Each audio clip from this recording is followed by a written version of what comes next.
Welcome to the Market Mindset. We are the hub for news, results, and CEO interviews focusing the junior commodities sector. We provide market analysis and perspective that will help position you for solid returns. If that sounds like something you're interested in, you can help support us by liking this video, subscribing to our channel, and clicking the notification bell. For more info, you can visit our website. All links are in the description below.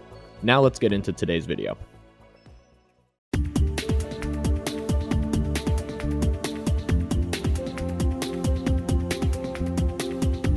Good morning, everyone. It's Andrew from the Market Mindset. Today, we're going to be talking about lithium and, more importantly, lithium in Canada and specifically in Ontario. We're speaking to two gentlemen from Beyond Lithium.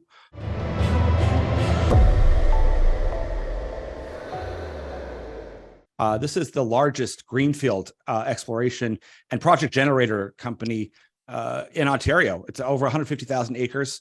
So I'm looking forward to getting into it and finding out specifically about the projects and about the overall vision from both Alain Frame and Alain Lambert. So welcome to the show, Alain and Alain. Thanks for having us. And just as some background, Alain Lambert is the co-founder and he is the capital market advisor for Beyond Lithium, and Alain Frame is the president CEO. So what can you tell me about, I mean, a lot of people hear about lithium. I mean, it's, you know, it gets a lot of news. What's the real key kind of advantage to like a Canadian play on lithium? There are several key advantages. One of them is a lot of lithium comes from China, and we're not exactly on the greatest terms with them. So it's always nicer to have some supply, say in a safe jurisdiction, with some additional security. So I think that's why there's been so much focus on Canada, and particularly in the shield on the pegmatites, which is relatively new. Everybody was going after the brine, in different types of ways of getting lithium. But now it seems to be full bore and full steam ahead on the pegmatite, hard rock mining type of lithium exploration. When people look at Beyond Lithium, it's important for people to recognize that we're explorers, right? So everybody fits somewhere in the food chain. There's people who are prospectors, and then they look for explorers like us. And that's what led to Beyond assembling the largest portfolio of lithium exploration properties in Ontario. And then so our goal is with the model that we have, we got 64 different properties, and so 64 different ways to make a discovery. And our goal is not to become a miner, so we do not want to go from explorer to miner. It is important. People refer to the Lassonde curve. Is that this portion where you're at, the exploration phase, is the most dynamic and exciting. But I always like to paint the picture of an end use. Like when people talk about copper, people don't realize how much copper we need. Lithium, at least they're kind of going, oh no, I get it, it's in batteries. But to understand that the project generator model, where you have like 64 chances essentially to hit on, is that, and you can partner those up, is that there's a huge opportunity for investor to be in that first part of the discovery phase, which can generate there's a lot of potentiality there. There can be explosive growth. So I'm glad that you walked through people to understand that phase that you're in, but also because that leads into the next part of, you've got a clean, brand new structure, a capital structure to work with. Maybe kind of touch on that quickly, just so people understand why that's necessary to even make money. Even if you find a discovery, you have to have that capital structure. Firstly, I spent almost 50 years in the investment industry in Canada, learning how not to structure companies. So after all that time, I've come to the conclusion there's three criteria: it's the people, it's the properties, and then it's the structure. And in this case, the structure is phenomenal. It's tight as a drum, fully diluted. We're like just over 30 million shares, and non-diluted, we're 28 million. And most of that's owned by founders and insiders. And then also our client base, our shareholder base, is mainly friends of ours. Like Lane's been doing this for most of his adult life, 35 years, and I'm 47. So between the two of us, we know a long-term good guy from a short-term flipper as well. Although, by the way, most markets need a bit of both. But this company is built for exploration. It's built for market torque. if we're successful in the field, by delivering through exploration and especially the drill bit, this stock will do very well simply because of the way we built it. And it wasn't by accident either. We're really stingy when it comes to letting out shares. Our latest issue, we did like 1.3 million. Perhaps we could have done more. We were looking for 1 million, so we did 1.3 million. We're happy with that at 50 cents. No dilution there, no warrants. And that's partly thankful for the national and provincial tax credits, but we know how to build them. Can't guarantee what we'll find through exploring, but we'll give it a darn good shot.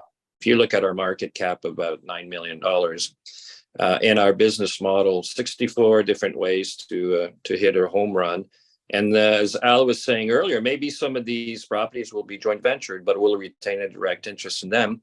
And let's say we retain 30% and somebody's putting up all of the money and they make a discovery. So 30% of a discovery when you start with a market cap of $8 or $9 million can be quite explosive. Maybe you can kind of talk about your exploration team and the rest of the team. And then, of course, what are we looking at? So it started out with actually Elaine meeting the two prospectors, Jace and Jason at the PDAC.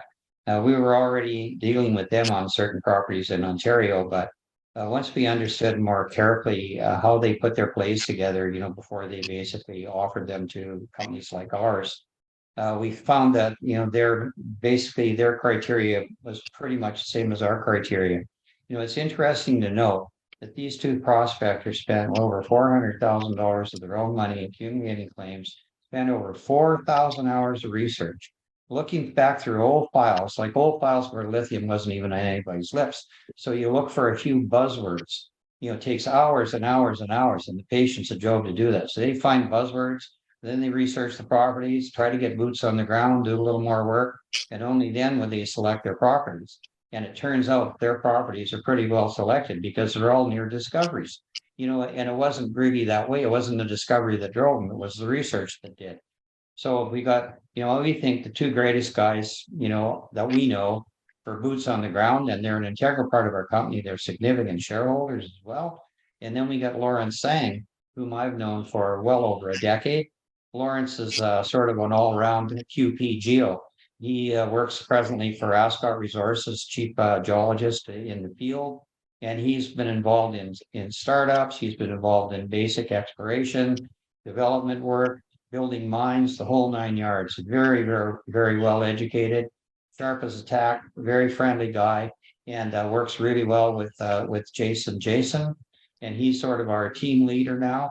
He's got all the qualifications, and we're very, very pleased to have him. So we think we've got a super solid team. We're boots on the ground. We're going hard already. Either 6 or 8 teams already out there. So we're really happy with that entire setup. And these claims, they're kind of structured along 3 key kind of projects, right? All in Ontario. Yeah. So we have tiered our projects, right, in terms of accessibility, geological data that's available, and so on and so forth, right? So we're currently exploring all of the tier 1 properties right now, moving into tier 2. The main difference would be probably size and the number of pegmatites that are mapped, and then accessibility. But the intent of the exploration program is to get to each and every property that we have before the end of August. We have over 500 pegmatites mapped on this. So the word map is the key word here. It's not like Google Earth. And map means that there are geological maps, geological reports, some of them done by the Ontario government, that where geologists have mapped the pegmatites, right? So we're going to them and exploring them, and then we're going to get into phase 2 and phase 3. Maybe Al, you want to tackle what comes next after we've been to each and every property. And also it's interesting to note that some of our properties were drilled in the past, 20, 30 years ago or more, where they certainly weren't, the pegmatites were just a problem. There was nothing worth exploring in them. But a lot of that core is still available. So in our phase 1, part of that will be core examination, which is a pretty good look. You can go in there and basically relog the core, where it's available through government facilities. So that's a tremendous bonus for us. So phase one will be that, and by the way, the 500 pegmatites that Elaine described are only the ones that you can see on the surface. There may be another 500 or 1,000 you can't see. So that remains to be seen through exploration. Some of these pegmatites, by the way, that we have already identified are 100 meters wide and 2,500 meters long. So if they're pregnant, they might have triplets. So we're pretty excited about all of that. So that's phase one. Once phase one is completed, we'll zero in on our tier one projects, which we'll deduce through phase one. And that will lead into phase three, which ideally will be some form of diamond drilling before the end of the calendar year.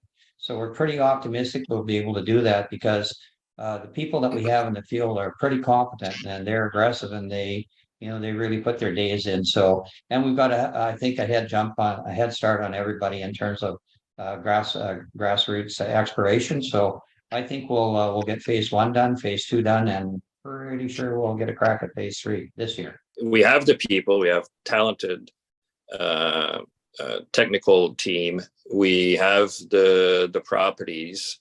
We're fully financed for this year's exploration season. So it's not like, there's a financing coming. So we're fully financed to do what we want.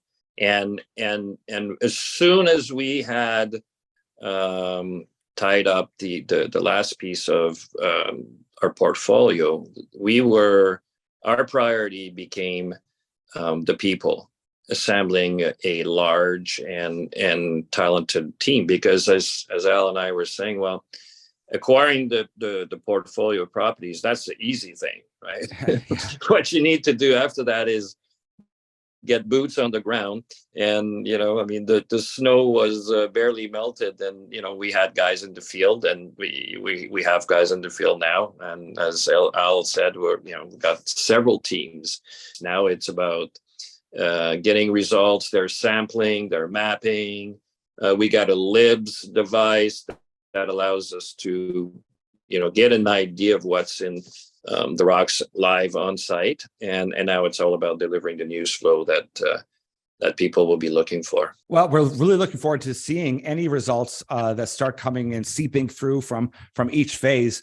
And of course, people are paying attention to mining in Canada, and especially these critical known minerals and elements that are required for any of these shifts. So for me, that's one of the things I love about being a resource-based country is if we can start filling in that gap to be able to supply this big change that the whole world wants, we should take advantage of that for sure. Agreed. So I want to thank you guys for taking the time, and we look forward to seeing any news that comes out before August, but certainly when you hit that phase one and you have any news releases, because we're definitely curious about lithium. We're hoping for the best here. There'll be lots of news before August. I can promise you that. Okay, good. Yeah, thanks a lot. We really appreciate the opportunity. All right, take care. Thank you, Andrew. Okay, bye for now.